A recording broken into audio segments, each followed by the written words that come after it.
All right, ladies and gentlemen, I've got a just a little bit of a review for you. Got a 1972 Chevrolet Blazer, later known as a Tahoe, two-door Tahoe, OBS Blazer, OBS Tahoe. Basically, this is the last of the full-size Blazers before they went to the S10 Blazer.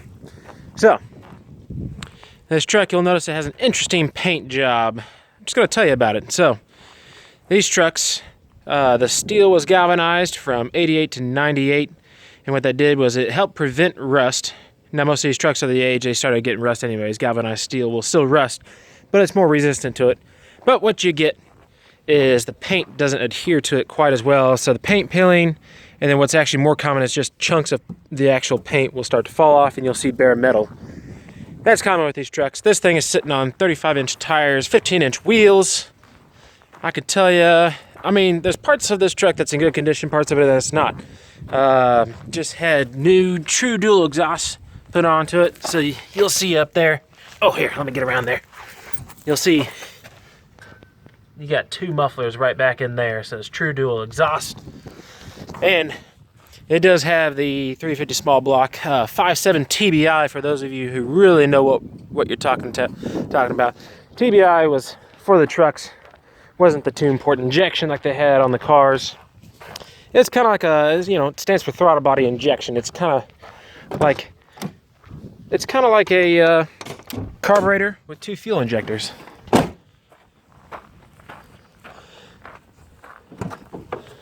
So, there it is. Nothing too special. So, V8. I believe it's a hydraulic roller engine. And these things go for a while. This truck has 152,000 miles.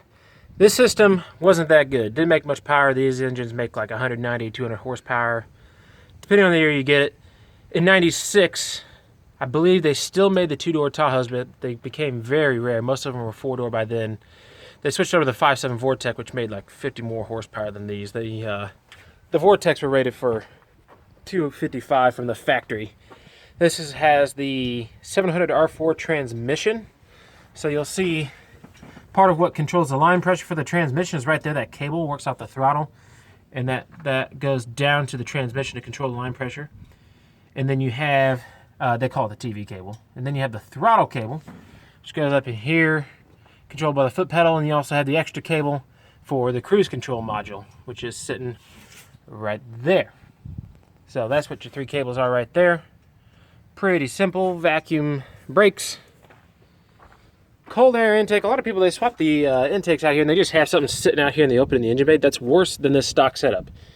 If you're going to change your intake tube, make sure it pulls cold air from the fender or up front here near in front of the radiator. If it's just out here in the engine bay, that is worse than whatever's pulling cold air for this stock cold air intake. It's not great, but I mean, you know, this tube, if you're making any kind of horsepower, that tube will collapse a little bit and constrict you. But it's a pretty good system. Moving to the inside here.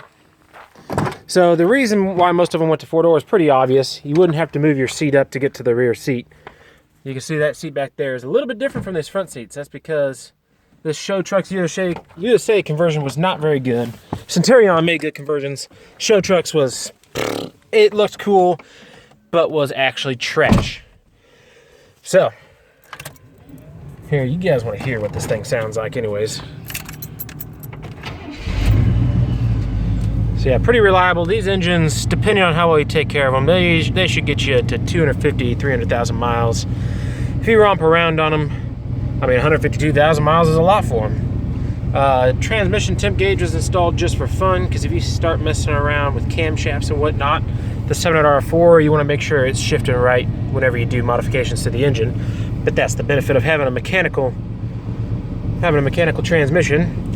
Got your horn, got your windows here,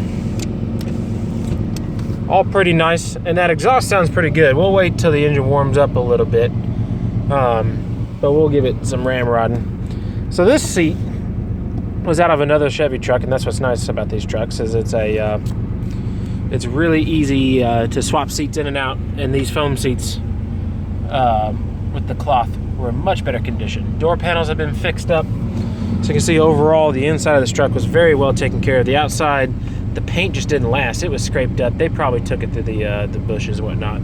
Floor shift is very common at this time. Eventually they went to push button was also very common. They usually put it up here somewhere. A little bit less reliable, but it typically worked all right. Cruise control on the stock. Shifter right here. Some of these, I believe, came with what was called the MV3500. Don't quote me on that. And then eventually the 700 R4 became into the 4L60 and the 4L60E. That's what came in these half tons. The HD models got the 4L60 Turbo 400 and all those different transmissions. But